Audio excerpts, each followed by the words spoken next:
노아 홍수에 대한 얘기는 워낙 유명해서 교회 다니는 사람 말고라도 어렸을 적에 동화나 책에서 많이 읽었던 그런 내용입니다. 그래서 우리도 이 홍수 사건을 바라보면서 거의 주된 메시지가 홍수가 나면 빨리 방주에 타는 사람이 되자.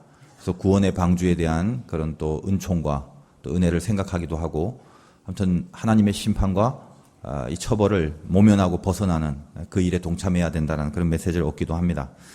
오늘 이 말씀을 묵상하면서 더 중요한 것은 이 노아의 홍수 사건은 항상 노아라는 이름이 따라다니지 않습니까? 당대 의로운 자. 하나님께서 어떤 일을 하실 때 당신의 의로운 자를 세워서 그 사람을 통하여 전체를 이끌어가는 섭리를 펼치시는데, 그럴 만한 조건이 있기 때문에 노아를 세우신 것 아니겠습니까? 우리가 심판을 당했을 때 방주를 타자라는 메시지가 그것도 중요하지만, 그 이전에 이렇게 하나님이 쓰실 때 쓸 수 있는 사람으로서 하나님의 의로운 자가 되는 이 노아와 같은 영성을 가지자. 이게 훨씬 더 중요한 메시지더라라는 것입니다.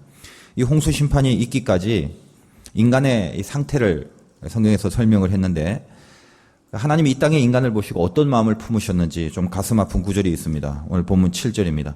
이르시되 내가 창조한 사람을 내가 지면에서 쓸어버리되 사람으로부터 가축 기능고 공중의 새까지 그리하리니 이는 내가 그것을 지었음을 한탄함이라. 그러니까 그 한탄 속에 당신이 지으신 것을 바라보면서 한탄하셨다.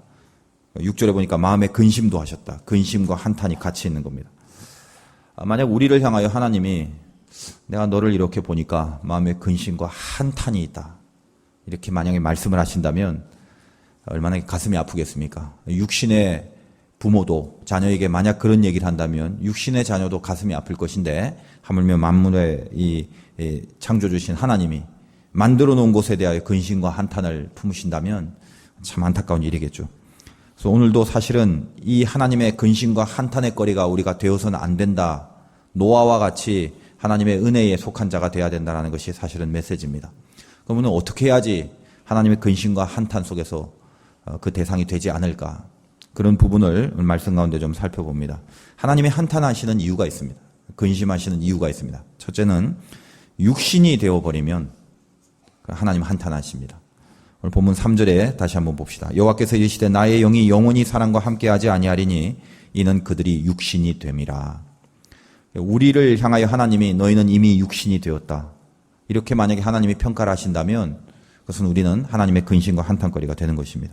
물론 이 육신이 됐다라는 말이 쉽게 생각하면 육체의 정욕을 따라가고 세상의 쾌락을 쫓아가는 그런 인생이 되었다라고 쉽게 설명할 수도 있습니다만, 가장 정확한 육신이 됐다라는 것에 대한 가장 정확한 개념은 방금 읽었던 말씀 가운데 있다시피 하나님의 영이 함께하지 않은 상태가 됐다는 것입니다. 오늘 우리 저와 여러분이 다 이 육신의 껍데기를 입고 여기에 있습니다. 근데 이 중에도 하나님이 육신이 되었다라고 이야기를 하는 존재가 있어서는 안 되겠죠. 만약 그런 한탄이 있다면 그 사람은 어떤 사람이라고요? 하나님의 영이 이미 떠나버린 사람, 하나님의 영이 함께하는 것과 상관없이 인생을 살아가는 사람, 그 사람은 육신이라는 겁니다. 1절에 보니까 이 상태를 사람이 땅에 번성하기 시작할 때 그들에게 딸들이 났다, 이렇게 표현을 합니다. 그리고 하나님의 아들들이 사람의 딸들의 아름다움을 보고 자기들이 좋아하는 모든 여자를 아내로 삼았다. 여기 보니까 사람한테 딸들이 낳았다고 그랬는데 사람이 딸만 낳겠습니까? 그건 아니겠죠. 아들도 낳고 딸도 낳는데 이렇게 표현하는 이유는 이미 이 사람의 딸이라는 표현 속에 믿음의 계보를 이어간 영적인 존재로서가 아니라 하나님 없이도 살 수 있는 그런 세속적인 존재로서 세상의 족보에 관하여 이야기를 하려고 하다 보니까 사람에게는 사람의 딸이라는 표현을 지금 쓴 것입니다. 하나님의 아들들은 어떻습니까? 하나님의 기준과 법도를 갖고 살아가는 사람입니다. 사람의 딸들은 그렇지 않은 사람이죠. 근데 이 하나님의 아들들이 당연히 하나님의 아들들이라는 명칭을 갖고 있는데도 불구하고 하나님이 원하시는 기준과 상관없이 표현해 보니까 자기들이 좋아하는 모든 여자를 아내로 삼고 살아가더라, 이겁니다. 이게 단지 무슨 결혼 잘못했다라는 내용이 아니에요. 모든 원하는 것이 하나님의 기준이 아니라 자기에게 있었다. 역시 우리가 창세기 3장에서 살펴본 선악과를 따먹은 그 내용과 결론 아니겠습니까? 선과 악을 분별하는 기준이 하나님이 되어야 하나님이 선하시고 하나님이 옳다라고 여기는 그것이 옳고 선한 것인데, 선악을 알게 하는 나무를 먹었던 결과 선악을 분별하는 일을 하나님 앞에 맡기지 않고 나에게로, 인간에게로 이양해 온 것입니다. 그래서 우리가 타락한 사람이다, 죄인이다라는 건 딴 거 아무것도 없습니다. 그 문제에 대하여 내가 원하는 것을 붙잡기 시작하고 하나님이 원하는 것보다 내가 원하는 게 더 강하게 내 선택의 근거가 돼서 살아가면 그 사람 선악과를 따먹은 존재겠죠. 동일하게 오늘 6장도 이런 증세가 나타나기 시작합니다. 하나님의 아들들인데 자기가 생각할 때 좋아하는, 그것도 한두 명이 아니라 모든 여자를 그냥 지 생각에 좋은 것들은 죄다 갖고 오는 것입니다. 하나님이 무슨 생각을 하는지, 어떤 의도를 갖고 있는지 그거는 아랑곳하지 않습니다. 선악과를 따먹은 죄의 열매와 동일한 거죠. 보니까 자기 보기에 탐스럽고 보니까 자기 보기에 먹음직하고, 그러니까 몽땅 보이는 대로, 닥치는 대로 자기 좋아하는 것만 취하는 인생을 살더라 하는 것입니다. 이것이 이 땅에 홍수 심판을 내릴 수밖에 없는 인간의 죄의 실존의 상태입니다. 하나님의 영이 떠나버렸습니다. 그래서 그들은 모두 육신이 되었습니다. 육신이 된 이후로 그들의 수명은 120년으로 줄었는데 6장 3절에 이렇게 표현되어 있습니다. 여호와께서 이르시되 나의 영이 영원히 사람과 함께 하지 아니하리니 이는 그들이 육신이 됨이라. 그러나 그들의 날은 120년이 되리라. 그러니까 어떤 사람들은 이제 약간 잘못 해석을 해서 이제부터 인간이 120년밖에 못 산다고 하니까 홍수 심판까지 120년이 걸리고 홍수 심판 위에 인간이 다 죽어버리니까 노아는 120년 동안 방주를 만들었다. 이렇게 번역하는 사람도 있습니다만 그건 이제 잘된 건 아니고요. 원래의 의미는 뭐냐면 이 노아는 이 방주 만들 때 한 100년도 채 안 걸렸습니다. 이제 뒤에 계속 나오겠습니다만 인간의 수명이 120년이 됐다는 것입니다. 그러니까 그것은 뭐냐? 하나님의 영이 떠난다는 것에 대한 상징입니다. 하나님이 영이 함께하면 뭐 이 땅의 삶뿐만 아니라 영혼의 삶까지 연결되는 이 땅의 그 어떤 그 삶의 수명들이 분명히 있는데 확 줄어버렸죠. 짐승과 다를 바 없는 그런 인생을 살게 된 것입니다. 그런 표현이라는 것입니다, 지금. 그래서 이 육신이 되어버린 인간 세상 속에는 또 좀 희한한 존재들이 많이 생겼는데 4절에 보니까 이런 존재가 있습니다. 당시에는 땅에 네피림이 있었고, 이 네피림은 여러분 갖고 있는 성경 1번 돼 있죠. 그 밑에 보니까 장부라는 말은 장사, 힘이 세고 큰 사람, 이런 것을 의미합니다. 이 네피림은 히브리 말로 넘어진 자라는 뜻인데, 그래서 누구를 공격하고 습격하는 그런 뜻도 같이 갖고 있습니다.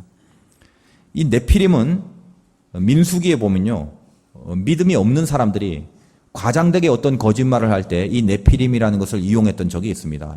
참고로 예를 들면 정탐꾼들이 있었죠. 가나안 땅을 정탐하면서 믿음이 있는 사람은 아무리 이 땅이 힘들어도 하나님의 약속이니까 우리가 승리할 수 있다고 그랬고, 믿음이 없는 사람은 사사건건 이 땅을 우리가 정복할 수 없다라는 내용만 찾으려고 혈안이 되어 있었지 않습니까? 그때 민수기 13장 31절 이하에 이런 표현을 합니다. 믿음 없는 자들의 표현입니다. 그와 함께 올라갔던 사람들은 이르되 우리는 능히 올라가서 그 백성을 치지 못하리라. 그들은 우리보다 강하니라. 벌써 부정적이죠. 이스라엘 자손 앞에서 그 정탐한 땅을 악평하여 이르되 우리가 두루 다니며 정탐한 땅은 그 거주민을 삼키는 땅이요 거기서 본 모든 백성은 신장이 장대한 자들이며 거기서 네피림 후손인 아낙 자손의 거인들을 보았나니 우리는 스스로 보기에도 메뚜기 같으니 그들이 보기에도 그와 같았을 것이니라. 그 땅 거민들이 워낙 세다. 그래서 다 네피림 같더라. 우리는 아무것도 아니다. 우리는 절대 그 땅을 정복할 수 없다. 그러면서 그들이 보고 온 상황에 대하여 거짓말로 과장된 증거를 하는 것입니다. 왜 이것이 거짓말이고 과장된 증거냐 하면 지금 창세기 6장에 나오는 네피림은 이때 있다가 노아의 홍수 심판으로 이제 다 없어져 버리죠. 그리고 나서 저 뒤에 가서 민수기에서 가나안 정복할 때 또 네피림을 봤다는 건 거짓말이죠. 이미 네피림은 없어져 버렸는데. 근데 왜 네피림을 도용하냐면 이스라엘 백성들이 옛날부터 네피림이라는 존재를 성경을 통하여 알고 있었겠죠.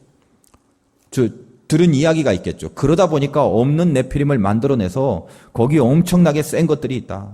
다 네피림의 후손들이다. 우리는 못 당한다. 지금 이렇게 거짓말로 만들어 놓는 것입니다. 믿음 없는 사람들 가만히 보면 거짓말이 늘 일상입니다. 거짓말에 능해요. 특히 안 될 것 같은 것. 하나님의 뜻이 아닌 것을 과장해서 거짓말을 많이 하게 됩니다. 이 네피림이 사실은 죄 속에서 비롯된 존재 아닙니까? 오늘 본문에도 어떻게 네피림이 생겼다는 것입니까? 하나님의 아들들이 사람의 딸들에게로 들어와 자식을 낳았다. 지가 좋아하는 것을 취하고 하나님과 상관없이 살아가는 인생의 열매가 네피림이었으면. 그러니까 사실 네피림은 보는 순간 이건 죄 덩어리다. 절대로 네피림이란 결과가 있어서는 안 되겠다라고 생각해야 되는데도 불구하고 이 당시에 영성이 어떤 거였습니까? 4절 중반부에 보니까 자식을 낳았으니 그게 네피림인데 그들은 용사라 고대의 명성이 있는 사람들이었더라. 지금 이 당시의 사람들이 명성을 갖고 있는 사람이 누굽니까? 하나님의 영이 떠나버린 네피림 같은 족속을 향하여 용사라 부르고 명성이 있다라고 이야기하더라는 것입니다. 시대가 이렇게 된 것입니다. 하나님의 영이 떠난 것에 대한 안타까움이나 두려움 이런 건 없습니다. 하나님은 아랑곳하지 않습니다. 그의 영이 붙었던 떠났던 상관없이 그거와 아무런 상관없이 자기가 좋아하는 것만을 택하고 살아가고 자기가 좋아하는 것을 취하는 것에 성공하기만 하면 그 사람이 명성을 얻는 시대가 되어버렸다는 것입니다. 오늘 만약 우리 이 시대에 영적 네피림이 없습니까? 하나님의 영이 떠나가고 하나님과 상관없이 살면서도 세상 사람들에게 명성을 얻고 살아가는 것에만 급급하고 이 세상에서 용사라 장부라 불리는 그 일에 혈안이 되어 있다면 하나님의 한탄과 근심이 터져나오게 돼 있다는 것입니다. 우리는 세상 자녀가 아니라 하나님의 자녀인 게 분명하죠. 그런데 하나님의 자녀인데 하나님 보시기에 좋은 것은 전혀 아랑곳하지 않고 살아갑니다. 자기가 좋아하는 것을 향하여 미친 듯이 달려가는 모습. 만약 우리에게 그것이 있다면 하나님은 한탄하신다는 겁니다. 오늘날의 육신이 뭡니까? 교회는 다니면서 자기가 제일 좋아라 하고 좋아 죽겠는 것, 좋아 미치는 것은 세상이다. 만약 그렇다면 우리는 육신 덩어리입니다. 하나님이 우리를 동물로 만들지 않았습니다. 그 영이 떠나버린 육신으로 살도록 절대로 만들지 않았습니다. 그런데 만약에 우리가 육신이 되어버렸다면 하나님 보시기에 얼마나 이 커다란 근심이고 아픔이겠습니까? 우리는 어떻게 보면 이 네피림이 되고 싶어서 하나님의 영이 떠나도 그냥 세상에서 장부요 용사요 명성을 얻기 위하여 하나님이 어떻게 한탄하시는가를 염두에 두지 않고 어떻게든지 네피림의 그 인생이 되려고 달려가고 있다면 지금 나를 향하여 하나님은 근심하시고 한탄하고 있을 것입니다. 여러분 육신이 되면 안 됩니다. 하나님의 근심과 한탄은 육신이 됐을 때 나오는 것들입니다. 또 두 번째로 하나님의 한탄과 근심은 언제 나오게 되냐? 심판을 안 믿을 때 나옵니다. 심판을 안 믿는 인생. 5절에 보니까 하나님이 사람을 이렇게 판단합니다. 여호와께서 사람의 죄악이 세상에 가득함과 그의 마음으로 생각하는 모든 계획이 항상 악할 뿐임을 보시고 죄가 가득하고 마음으로 생각하는 계획들이 항상 악하답니다. 여러분 혹시 이 중에 마음에 혹시 생각하는 것들 중에 악한 게 없습니까? 예를 들면 저걸 어떻게 죽이나 이런 거, 저걸 어떻게 밟을까? 혹시 그런 생각 하십니까? 불의한 방법을 써서라도 저걸 어떻게든 내 걸로 만들어야 되는데 어떻게 속이지? 불의한 방법을 사용하더라도 분명히 저건 내가 가져야 되는데 어떻게 사기를 치지? 어떻게 하면 잘 속여서 내 이득만을 취하는 애 그 일에 성공할 수 있지? 혹시 이런 생각 하십니까? 내가 저 인간 미워 죽겠는데 그냥 잘못되면 쌤통일 텐데 언제 망하냐? 빨리 망했으면 좋겠다. 이런 생각 하십니까? 어떻게 해야 또 쾌락이 있고 어떻게 해야지 내 욕심이 채워지나? 어떻게 해야지 내 육에 만족함이 있나? 어떻게 해야지 내가 좀 잘했다고 다른 사람보다 잘나 보이고 내가 모든 사람들보다 훨씬 더 똑똑하고 뭐가 더 괜찮은 게 많은 것처럼 그렇게 여겨지고 평가받을 수 있을까? 어떻게든지 내가 원하는 것만이 관철돼야 그래야 맞는 거고 그래야 만족한 혹시 그런 생각으로 우리가 가득 차 있습니까? 그러면 오늘 이 6장에 있는 시대 상황처럼 홍수 심판이 있을 만큼 하나님이 한탄하시는 것입니다. 마음의 생각이 악한 것밖에 없구나. 여러분 지금 우리 안에 있는 내 안에 에너지를 가만히 보십시오. 생명이 있다는 건 에너지인데 에너지는 추진력이 있습니다. 어느 쪽을 향하여 가려고 하는 힘이 있다는 것입니다. 근데 정말 하나님 앞에 붙잡힌 하나님의 영이 함께하는 사람의 에너지의 추진력은 항상 거룩함이죠. 거룩해지려고 생각할 때 기쁨이 있고 잘 안 되지만 하나님의 뜻을 쫓으려고 할 때 샘솟는 행복이 있거든요. 그것은 내 추진력의 방향이 거룩함을 향하여 있기 때문에 그렇습니다. 근데 육신이 되어버리고 하나님의 영이 떠나가 버리면 지금도 내 몸뚱아리는 성전 의자에 있지만 내 안에 추진력의 방향이 어디냐면 세상과 육신의 쾌락밖에 없습니다. 그것만 생각하면 기분이 좋고 뭔지 이런 내 육신의 만족을 구하는 일을 생각하기만 하면 그쪽으로 막 힘이 발휘되는 그런 추진력이 있다는 것입니다. 그런 추진력은 하나님과 함께 하는 데서 오는 추진력이 아니죠. 어느 쪽을 향하느냐 상당히 중요합니다. 여러분 안에 지금 예배 가운데 내 안에 에너지의 근원이 어디를 향하고 있는가 바로 진단하면 정답이 나옵니다. 여러분의 추진력이 어디에 있습니까? 지금 여러분 하나님 뜻대로 살고 강력한 믿음 속에 살아야겠다라는 생각을 하는 순간 기쁘십니까? 그 사람은 하나님의 영이 있는 추진력입니다. 근데 지금도 빨리 끝나고 어떻든지 간에 세상 속에서 벌어지는 그 일에 내가 지금 속으로 마음으로 악한 생각으로 가득 차 있는 그것을 빨리 해내야겠다라는 그런 에너지에 들끓고 있다면 그 사람은 육신임에 틀림없습니다. 예배 가운데 바꿀 수 있는 은혜가 있어야 됩니다. 에녹이란 사람이 300년 동안 하나님과 동행하고 아들 무두셀라를 보면서 하나님의 심판을 예언했다고 이미 부활절 새벽 예배 때 말씀드렸습니다. 300년을 예언했습니다. 그 예언의 내용이 어떤 거였습니까? 경건치 않은 자들의 모든 불경건함을 하나님은 심판한다는 거죠. 300년이란 긴 세월 동안 사람들에게 너희들 맘대로 살지 마라, 함부로 사지 마라, 육신이 되지 마라. 왜? 하나님은 경건치 않은 것을 분명히 심판한다. 인생이라는 건 막 살다가 끝나는 것이 아니라 언젠가 하나님의 평가를 받는 순간이 오는 게 인생이다. 300년을 그 얘기를 했습니다. 그때까지 뿌린 전도지만 해도 꽤 되겠죠. 그 긴 세월을 에녹의 예언을 많은 사람이 들었을 것입니다. 그럼에도 불구하고 그 소리를 믿지 않는 것입니다. 심판은 무슨 얼어 죽을 심판이냐. 심판을 안 믿습니다. 자기가 살아온 인생이 하나님 앞에 점수가 매겨진다는 사실을 안 믿는 겁니다. 노아 홍수 때 신약 성경에 보면 왜 하나님께서 홍수를 심판의 도구로 삼으셔서 홍수를 내리셨나. 누가복음 17장 27절에 보면 이렇게 표현하고 있습니다. 홍수 심판의 이유입니다. 노아가 방주에 들어가던 날까지 사람들이 먹고 마시고 장가들고 시집가더니 홍수가 나서 그들을 다 멸망시켰으며. 홍수가 나서 멸망시킨 이유가 4가지 나옵니다. 먹고 마시고 장가들고 시집가고. 그게 이유입니다. 근데 이 중에 먹고 마시고 장가들고 시집가고 이렇게 안 사는 사람이 어디 있어요? 그러니까 중요한 것은 먹고 마시고 시집가고 장가드는 것 자체가 죄가 아니라 많은 사람들이 먹고 마시고 장가가고 시집가는 것 외엔 아무것도 안 했다는 것입니다. 그거 외에 인생을 하나님이 평가할 것이고 내 삶은 하나님이 마지막에 채점한다라는 의식 아무것도 없이 그냥 먹고 마시고 시집가고 장가가는 그 일에만 골몰하고 살았던 삶이었다는 것입니다. 그게 육신입니다. 그 자체가 죄가 아니라 하나님을 염두에 두지 않는 먹고 마시고 장가가고 시집가는 일상의 삶. 그게 심판의 내용이었다는 것입니다.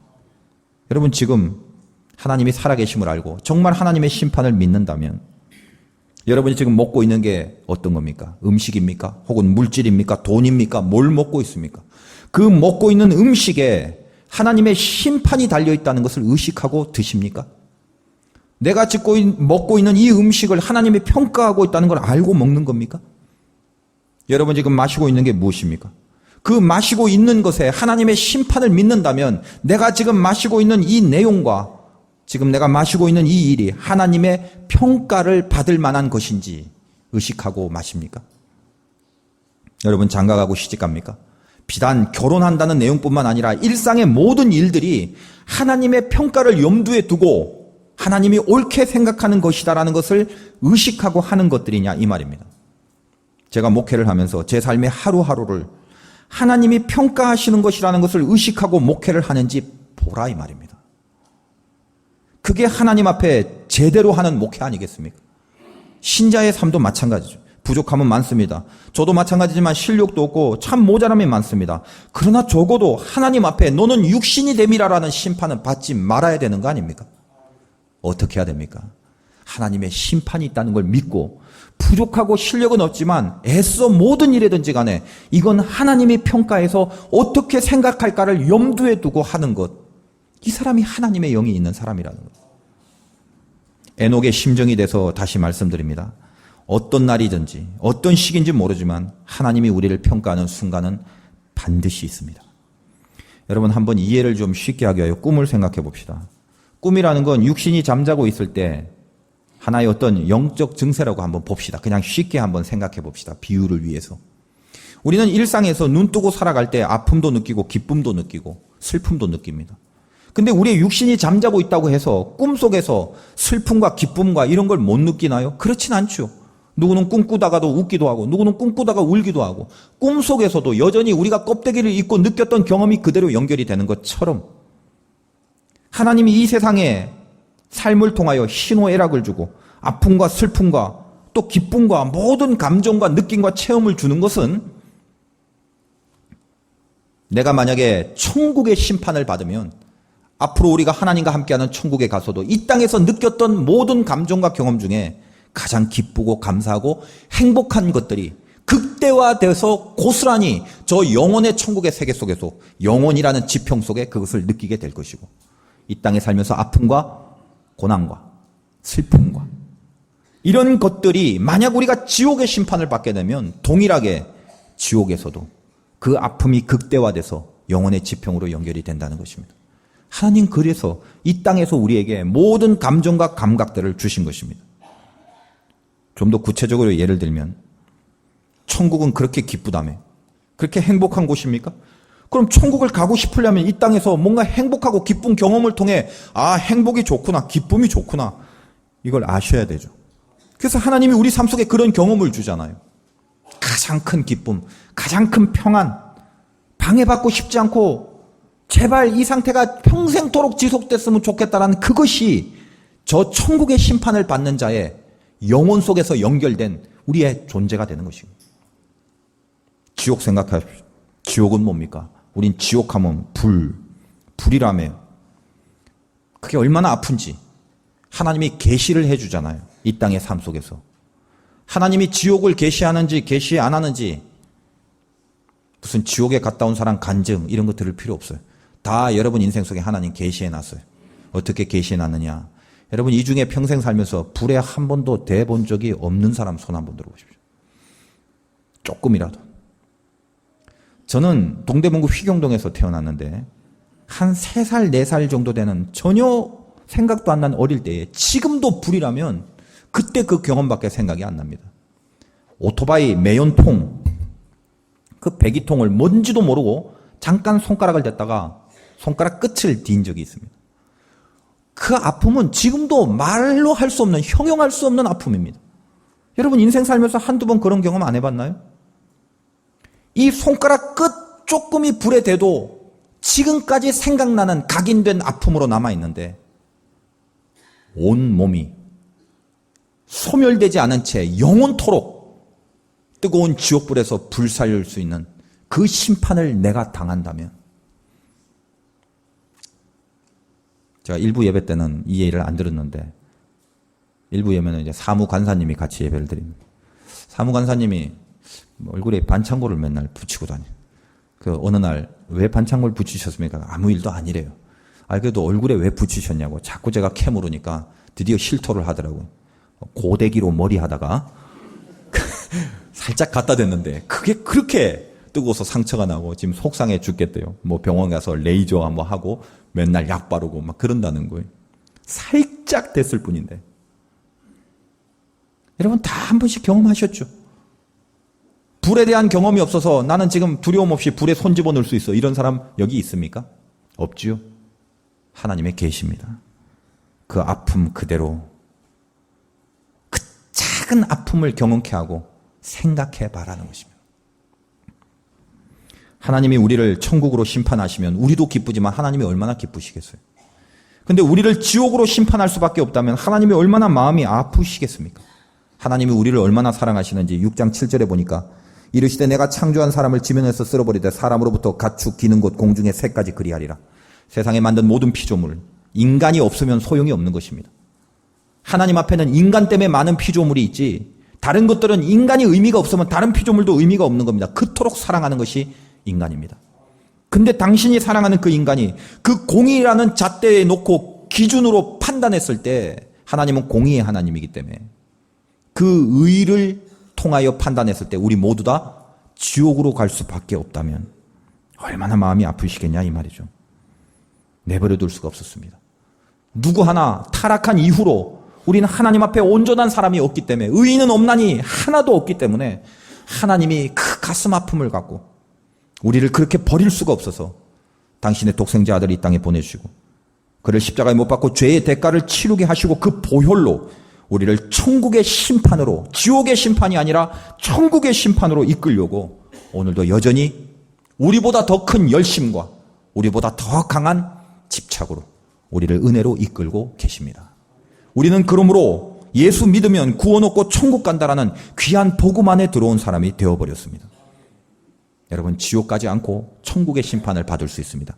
예수를 믿으면 천국을 갈 수 있습니다. 그러나 그는 틀림없는 사실이지만 이제 필요한 건 여러분이 진짜 예수를 믿는가를 점검하셔야 됩니다. 예수 믿으면 전부 다 천국 갑니다. 아무리 우리가 하나님 앞에 부족하고 모자람이 있어도 예수 믿기만 하면 그 보혈 때문에 우리는 지옥의 불심판을 받는 것이 아니라 천국의 하나님의 심판을 받습니다. 그럼 어떻게 해야 됩니까? 여러분이 예수를 진짜 믿으셔야 됩니다. 그러면 됩니다. 예수를 진짜 믿는가를 물어보셔야 됩니다. 여러분, 이 중에 예수를 진짜 믿는다면 하나님의 심판을 믿습니다. 여러분 마음속에 내 인생은 하나님이 평가하는 거다라는 마음과 감각과 믿음이 생겼다면 그 사람은 예수 믿는 사람입니다. 여러분이 하나님의 심판을 믿을 때 비로소 우리의 삶은 똑바로 갈 수가 있습니다. 신자는 육신이 되어서도 안 되고 심판을 안 믿고 살아서도 안 됩니다. 즉 하나님의 근심과 한탄의 내용거리가 되면 안 됩니다. 우리는 어떻게 살아야 됩니까?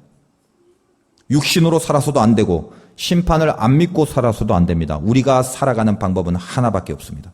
6장 8절입니다. 그러나 노아는 여호와께 은혜를 입었더라. 하나님의 자녀는 은혜를 입고 삽니다. 그러나 은혜를 입었더라.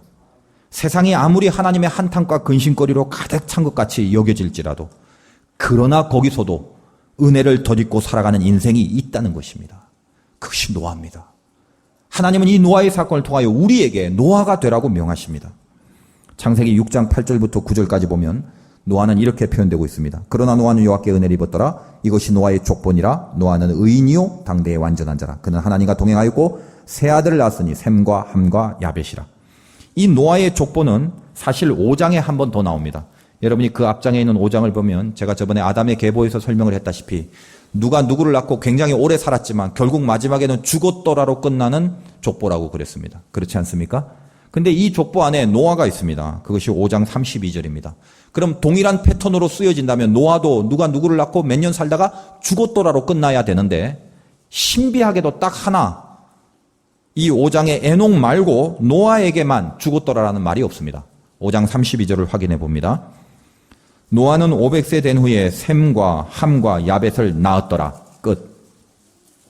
그 앞에는 다 죽었더라로 끝나죠. 그러나 노아만큼은 죽었더라가 아니라 그냥 낳았더라라고 끝내고 마지막 마무리를 어디서 하냐 하면은 창세기 9장 28절에서 합니다. 다시 한번 창세기 9장 28절을 봅니다. 연결된 노아의 족보입니다. 홍수 후에 심판 후에 말입니다. 노아가 350년을 살았고 그의 나이 950세가 되어 죽었더라. 즉 노아만큼은 이 앞에 있는 모든 죽었더라의 죽음의 족보에 넣지 않고 하나님의 홍수 심판의 사건을 7장 8장에 제시한 다음 이 심판이 끝난 뒤에 노아의 죽음을 얘기하고 있습니다. 그 말은 노아는 은혜를 입고 있었기 때문에 하나님의 이 심판의 영역을 벗어나서 하나님 앞에 살려진 인생으로 살았다는 것을 가르쳐주기 위함입니다.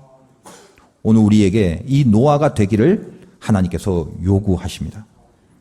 마치 에녹을 이 죽음의 삶 속에서 끌어올렸듯이 노아도 홍수의 심판을 모면하고 뒤쪽으로 옮겨가서 하나님을 외면하고 살아가는 육신이 된 인생과는 전혀 달랐다는 얘기를 하고 싶더라는 것입니다. 하나님을 외면하고 자기 좋은 것을 향하여 미친 듯이 달려가는 육신의 존재들이 있는가 하면, 그러나 그 와중에서도 은혜가 뭔지를 알고 그 은혜를 붙잡고 살려고 거룩하게 애쓰고 몸부림치는 그런 영혼들, 그것이 이 땅에 노아처럼 분명히 있다는 것입니다. 하나님 우리들에게 그 영혼이 되라고 말씀하십니다. 그러면 오늘 우리는 예배 가운데 정직하게 물어봐야 됩니다. 나는 육신으로 살 것이냐, 은혜로 살 것이냐. 우리의 인생을 바라보고 하나님이 하늘에서 평가서를 쓴다면 노아의 평가서는 한 줄로 써져 있죠. 뭐라고요? 그러나 노아는 여호와께 은혜를 입었더라. 여러분, 저는 이 말씀이 참 은혜가 됩니다. 여러분, 예배 끝나고 일주일 동안 가슴에 새길 말씀이 이겁니다. 그러나 노아는 여호와께 은혜를 입었더라. 이 노아 대신에 내 이름을 집어넣는다면 얼마나 좋을까요? 하나님이 만약 저에게 제 인생의 평가서를 한 줄로 썼을 때, 그러나 이 시대가 하나님의 한탄과 근심거리로 가득 차 있지만 그러나 임 목사는 은혜를 입었더라. 으아. 여러분, 지금 마음속으로 이 노아의 자리에 여러분의 이름을 한번 넣어보세요. 그러나 홍길동이는 은혜를 입었더라. 이 한 줄의 평가서를 받기 위하여 여러분에게 주어진 한 주간의 삶 속에 필사적으로 애쓰시고 이를 악물고 노력하시고 저 세상에 육신이 되지 않도록 주님 앞에 분투하시는 그 결단과 결심이 있으신다면 오늘 예배는 주님 앞에 드린 예배가 될 것입니다. 그러나 은혜를 입었더라. 한 주간의 삶 속에 하나님의 은혜에 사무치는 귀한 간증이 있으시기를 주님의 이름으로 축원드립니다.